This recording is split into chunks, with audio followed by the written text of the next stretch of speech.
I'm going to shift really quick and talk a little bit about last time around, Beto O'Rourke was your main opponent. A lot of people considered him a, quote, progressive. We realized he really wasn't like a grassroots type of candidate. I feel like the term progressive has been co-opted by the establishment, and now they're all putting on this label of, oh, I'm a progressive. I feel similarly about your opponent, Cristina Sanzun Ramirez, who changed her name several times to what appears to me, in my personal opinion, to sound more Hispanic. She is being backed by many who worked for Beto O'Rourke and many consultants. How do you feel about this sort of co-option, and also how do you plan to defeat an opponent like her who is a mirror of another Beto O'Rourke? Well, I'm pretty secure in who I am, so you won't see me changing my name to try to fit a label. Right. And in 2018, and I'm going to keep going back to that because again, the media, including the Democratic Party in Texas, said that I won the south part of Texas because of my surname, my last name.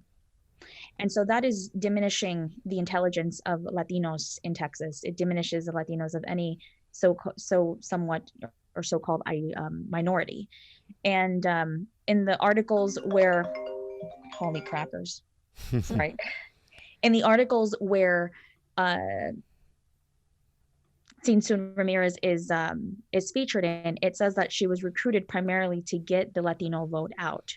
So, that already tells me that it's identity politics. Right. And so I campaign on inclusiveness. I ensure that I'm inclusive and I talk about the issues, not just on the surface with word salad and talking points. I'm actually offering solutions and talking about policy. I do confront the issues head on. Till this day, she has not apologized for saying that her name seen soon is more Mexican than any Lopez or Garcia.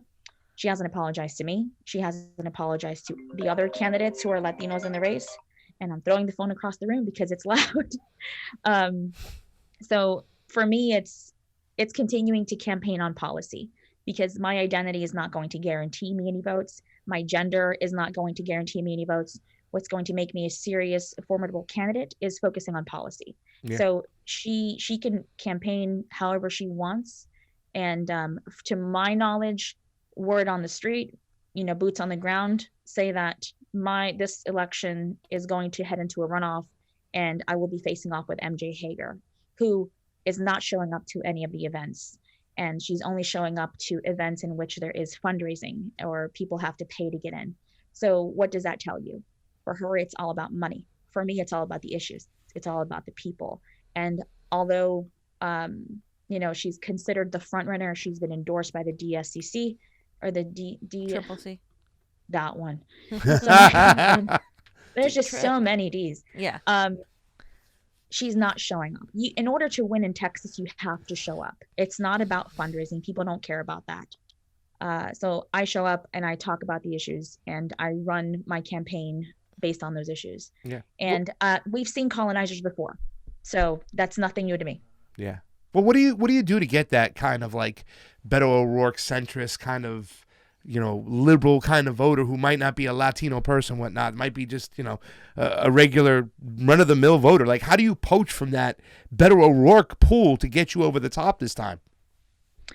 Okay, so one, that he campaigned to get as many votes as possible, but once he won the primary, he went to the right. I'm not trying to get Republican voters. If it happens, it happens, but I appeal to the human being, to the basic human rights that every person wants. And at the end of the day, everyone wants to ensure that they have a home, they pay the bills, they're comfortable, they have days off, they're not constantly working 3 to 4 jobs a week and being without food or healthcare or basic needs such as breathing clean air and clean water. Those are all the basic things that I campaign on. So what I do is I appeal to the human, not the label, not the Republican, not the Democrat, but I appeal to the human being and talk about the issues. I go as far as giving them my personal number and telling them to call me if they have any issues or they have any questions. And that helps form a bond and trust in me as a candidate. that they can pick up the phone and call me whenever. And if I don't answer, I will text them back or I will call them back eventually. That's the difference between me and other candidates who are surrounded by entourage and have campaign handlers. Our campaign is grassroots, and when you call me, you'll either get me or one of our campaign staff, but it'll usually be me.